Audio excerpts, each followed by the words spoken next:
Hey everybody, what's up?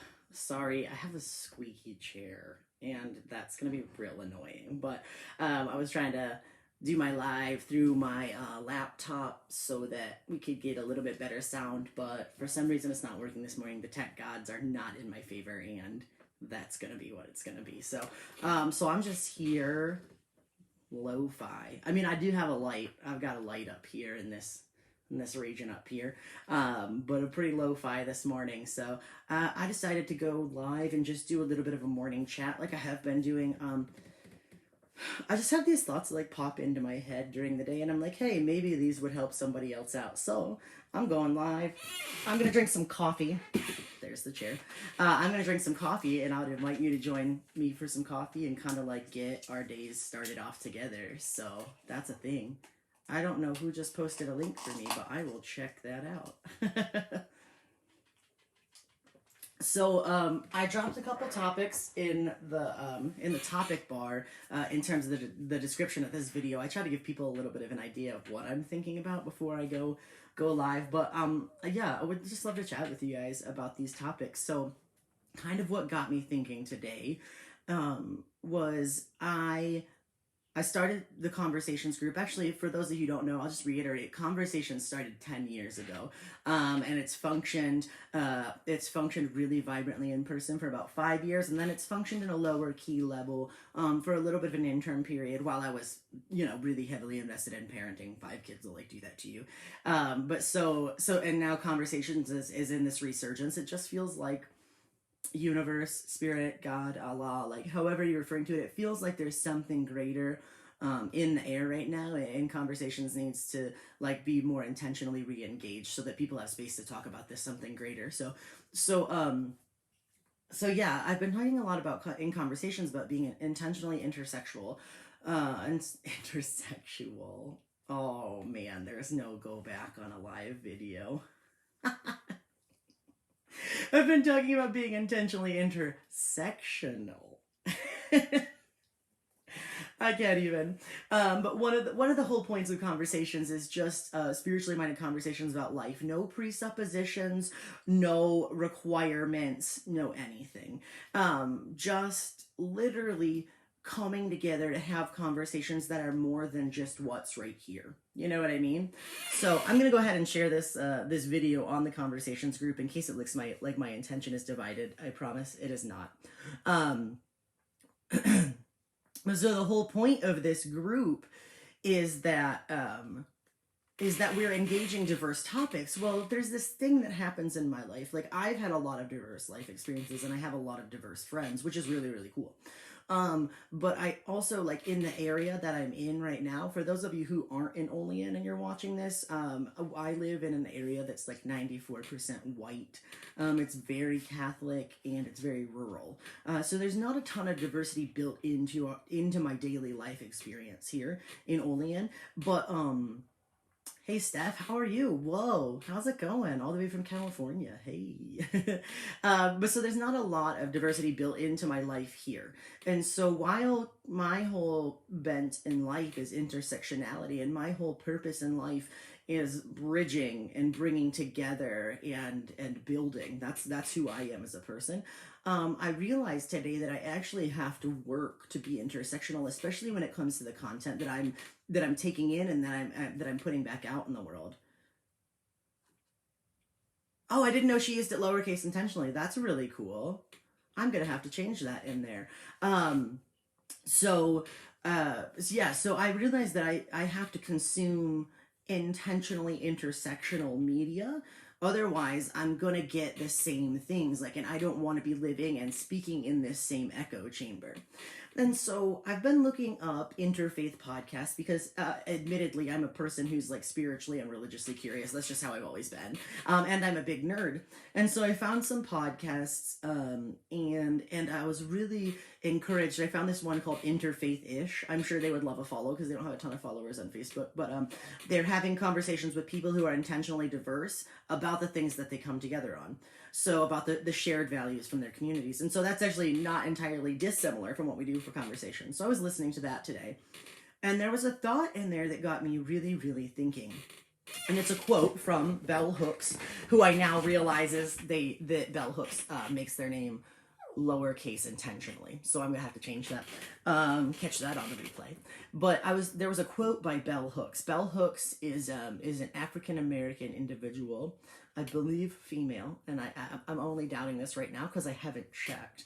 Who writes about like intersectionality and diversity, and mainly from the focus of ending racism. But Bell Hooks talks a lot about systems of power and cultural dynamics that like lead to where we are in the world. So from what I've read, and I'm not, admittedly not, like, I haven't read Bell Hooks' entire canon, but there was this quote on Interfaith-ish that I found really interesting, and it was, I believe, a white Christian male and a black Muslim male having this conversation. And I'll drop the episode in the links after I get off this.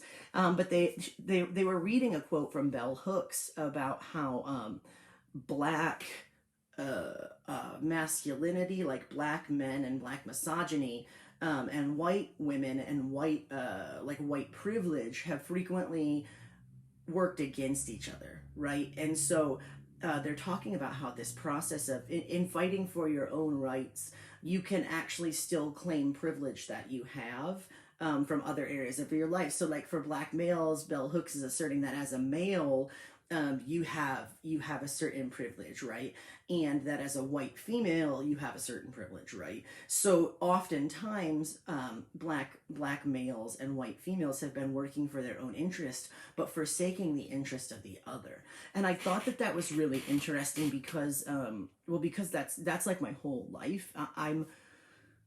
I always describe my life as a person who lives in a paradox. I'm so many opposite things that I've always had to draw together disparate things in my own personality. Whether like I'm a nerd and a jock, I am gay and I come from a Christian background. For a while I looked female and I did not identify as, I didn't feel cohesive as a female. And now I look male and I'm definitely non-binary. So there's my coming out for those of you who don't know. Definitely non-binary. It's like male and female together, right? So I am just this paradox in and of myself. And I feel like that's really informed the way that I try to approach the world. And so in hearing that quote from Bell Hooks, which I'll drop the podcast and I'll drop the quote in the comments later, it really struck me how you have to be intentionally intersectional, or it's very easy to utilize privilege. And like there are a lot of different categories of people who have some level of privilege. And it's really, really interesting, right? Really, really interesting. And so my focus in my life today is to be intentionally intersectional and to like see the privilege I have, right? And the marginalization I have, and try to weigh both of those together in my actions, right? Because I believe it's Desmond Tutu that says, my liberty is bound up in yours. Like our liberty as people is bound up in each other. We have to work for the good of all, or we're still creating marginalization in some way. And I thought that was like a really pertinent fact, because here we are in 2020, right? So let's bring this like to today, right? Practically, tangibly. There's so many things happening in our world right now. And there's so many different areas of marginalization and dissonance, right? We are days away from an incredibly divisive election. And I'll go ahead and say it, where we have an incredibly divisive person at the head of our country right now. We have a political system that plays off of polarization. And that's from both sides. It plays off of polarization, right? And there's always this discussion, right, with the religious right, which is really the Christian white right, and then the Democrats, right? And people are saying, the Democrats aren't even very much left. They're just trying to placate to this middle. But maybe the answer in our country doesn't lie in polarization, in systemic othering. Maybe we have to come together, and that could create some differences, some difference in our world. You know what I mean? And our political system plays off of polarization. If one party can make you hate the other, then you can win an election. But the problem is like you can win an election, but it's at the cost of the soul of our nation. And that's horrible, right?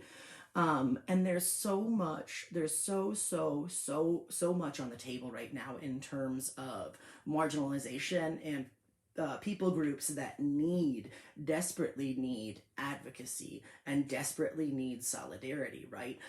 There is obviously black males are targeted by police and by the justice system in a very real way, right? There's also LGBTQ individuals whose rights are up for debate right now. And we thought we had crossed that bridge, at least in terms of marriage equality, but it turns out maybe we haven't, right? There is literally someone within 45 minutes of my house in a town more rural than me that is actually seeking asylum in our country under the threat of death in their own country, and they're dealing with the possibility of imminent deportation, right? So there are things happening right here and right now that are intersectional, and we have to embrace them, and we can't run from them, and we can't say like progress but only for this group. We have to be intentionally intersectional. And in my life personally, that played out for me this morning by making a choice to consume media that doesn't that isn't innately Christian in nature or white in nature or gay in nature. To be honest, I can't be homonormative, which is an interesting idea, right? But so this morning, like my thought for anybody who's watching, like thank you for taking the time to watch this, but my thought for anybody who's watching this morning is like, how can you be intentionally engaged and intentionally intersectional in your life today, right? How can you use the privilege that you do have, even though it doesn't look like privilege at the outset? How can you use the privilege that you do have to change how you act today? And maybe it's taking an action, like a social justice action, like a protest or a vote, or, you know what I mean? Maybe it's taking an action, right, in a tangible way, or maybe it is just reorienting your world a little differently. And maybe it's just thinking about what your life experience would look like if you had brown skin, or if you didn't have a United States birth certificate, or if, you know what I mean, all of these other ifs. And we even see this kind of idea within the gay community too. There's a lot of talk about rainbow capitalism and about and misogyny and white privilege within the gay community, right? Because even though, like, if you're gay, you're still other, right, than heterosexual, there's still a level of privilege that you hold as a cisgender white male. So you might be gay, but you're still cisgendered, you're still white, and you're still a male. So there's 3 points of privilege there. And so there's a lot of talk about this idea of like, okay, so pride has become this thing, but is it just pride for cisgender white males, or are we talking about non-binary black and brown folks? Like, are we being intersectional, even in our pride celebrations?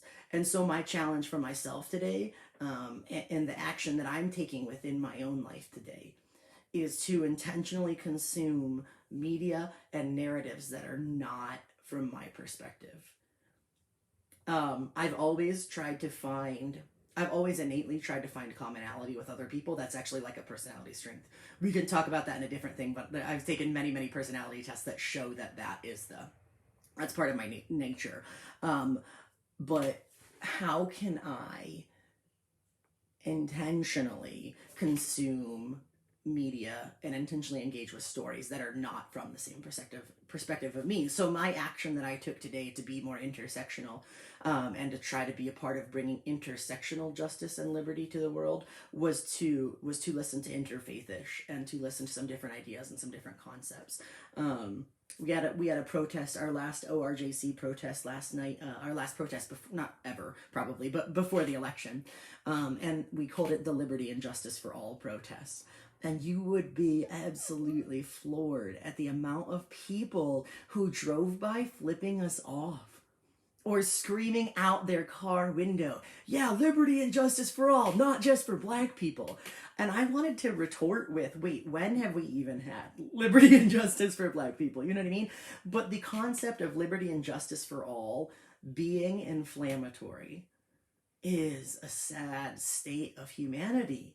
Like, especially in this wave of like ethno-nationalism and neo-patriotism, where people are just America best. You know what I mean? Don't even get me started on America first. America is the best. Like, America greatest theology is heretical. But like, here we are in a world where advocating for justice and liberty for all is actually countercultural, which is absolutely insane because that's in our actual creed. That's in our declaration. That's in our pledge. Like, that's supposed to be what America is. And now we're getting flipped off by patriots for advocating for liberty and justice for all. So it further convinces me and inspires me and motivates me that we have to be intentionally intersectional. And so if you can take a moment today to advocate for someone who is different than you, do it. If you can take a moment today to consume consume some stories or some media from someone who is different than you, do it. If you can have a chance today to engage with someone in conversation who is different from you, do it. Take those chances, because if you build intersectionality into your life and you change your consciousness, I made a video about this a couple weeks ago, but if you change your consciousness, you can change the world, because power structures flow downstream from consciousness. And social consciousness is downstream from individual consciousness. So if we can raise our level of individual, spiritual, and intellectual consciousness, then our societal, intellectual, and spiritual consciousness will change. And then our power structures will change. And it seems like a long, convoluted process. And it probably doesn't seem like listening to a podcast from someone that's different than you is really a way to actually fight negativity in the world. But it is, I promise you. Because if you listen to it, you're going to start talking about it. And if you start talking about it, someone else is going to listen to it and start talking about it. And that's how you build grassroots change. That's the whole punk rock DIY ethic, is that, like, get out there and do it yourself and do what you can and do guerrilla activism. And guerrilla activism means getting out there on a personal level in your everyday sphere and choosing to be intentionally intersectional. And choosing to realize that your liberation is bound up in the liberation of all peoples. We cannot solely advocate for ourselves, because that's selfish and that's self-centered and it's egocentric. You know what I mean? And it doesn't serve the world and it doesn't serve humanity. Our liberation, my liberation as an LGBTQ person, is bound up in the phrase Black Lives Matter.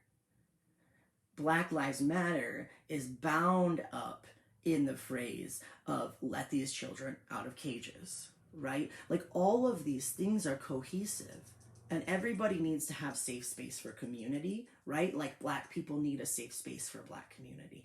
LGBTQ people need a safe space for LGBTQ community. Muslims need a safe space for Muslim community. Like, we all need our communities because we need to see people who look like us and believe like us and feel like us. But we can't let those separate communities be disparate when it comes to working for justice.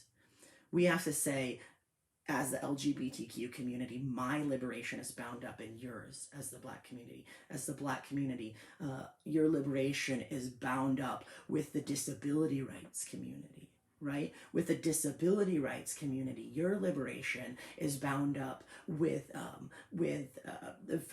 like advocacy for veterans, like all of these groups that are marginalized. Yes, we need our safe spaces in our community centers to be with people who are like us. But we cannot become so isolated in those communities of marginalization that we forget that there's a whole other world of marginalized folks out there. Because let me tell you what, if all of the marginalized folks come together, then guess what? We're not a minority anymore.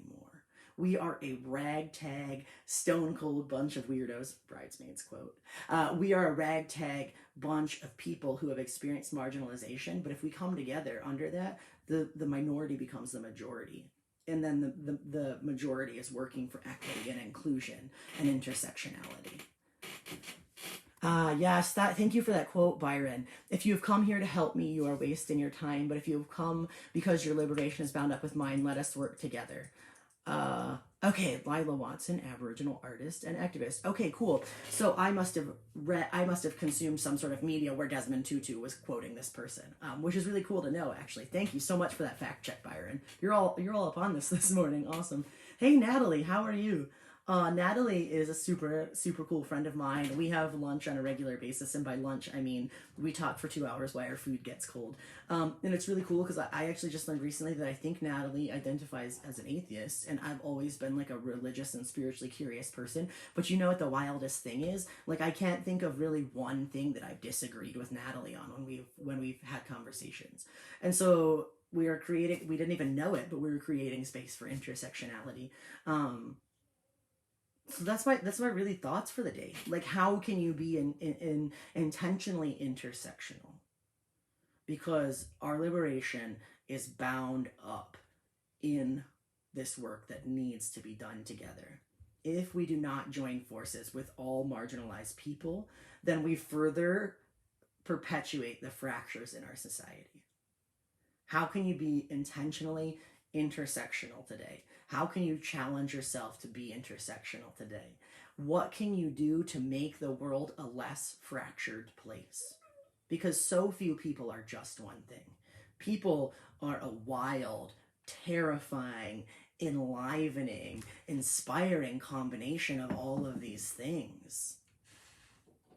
How can we bring that into the world? Hey, thanks for loving to listen to me talk, because I like to talk. So, but how can we bring that? How can we bring that idea of our liberation being bound up together? How can we bring that into focus? And how can we bring that into practice? And how can we change the world? I'm going to say hi. I'm going to let you guys say hi to my puppy, Justin. Justin. I don't even know why I said that. My puppy, Jojo. This is Jojo. This is Jojo. He is a really good boy. He's a rescue puppy. And I swear to God, he's like, he's such a little healer. He always knows when people are stressed or when people need love. And he's always got love to give. So this is my Jojo. With that, I'm going to go get ready for work. Thank you guys for listening today. I also wanted to quick plug. I have 8 people on here. Whoa, breaking the internet, just like Kim Kardashian's butt. While I have 8 people on here, I just wanted to let you guys know. I don't know if some of you guys have seen the posts I've been making recently with like these really progressive church signs. But there's this church faith community. They're actually from Oregon, and they kind of went viral for making progressive, church signs. And I, as a person who's gone to church my whole life, I always find it interesting when people really throw a good sign out there. And some of them are awful, like horrible puns and just terrible one sentence theology. But I actually am so stoked because this coming Monday, I'm going to be filming a live video and a podcast with Church Sign Guy. His name is actually Pastor Adam, and he's from, I think you say Clackamas, United Church of Christ, which is in Oregon. And so I'm going to be talking live on Facebook with Church Sign Guy. I'm so pumped. I just messaged him on a whim, and I'm like, yeah, maybe he'll message me back. And he's like, yeah, let's do it. So I'm going to be going live. I'm trying to decide if I'm going to do it on my personal page or on Conversations, because I want to get the most reach, but I also, I don't know the interweb stuff. But this Monday at 8 p.m. our time, which will be the 5 or 4 p.m. their time, we're going to be going live on Facebook. We're going to be developing I'm going to be developing some questions to pose to Pastor Adam.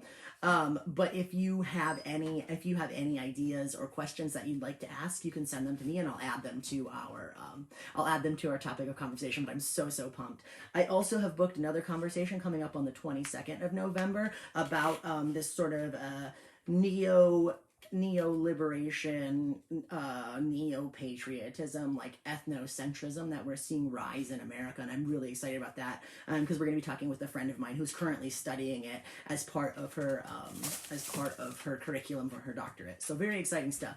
Pastor Adam totally comes across as very loving, and we've been having some great conversations via Facebook. So this coming Monday we'll have Pastor Adam, and then November 22nd we'll have my friend Pam coming on to talk about this sort of cultural phenomenon we're experiencing. So thank you guys so much. Go forth and be intersectional. Go forth and be loving. Go forth and change the world in big ways and small. Everybody have a good day.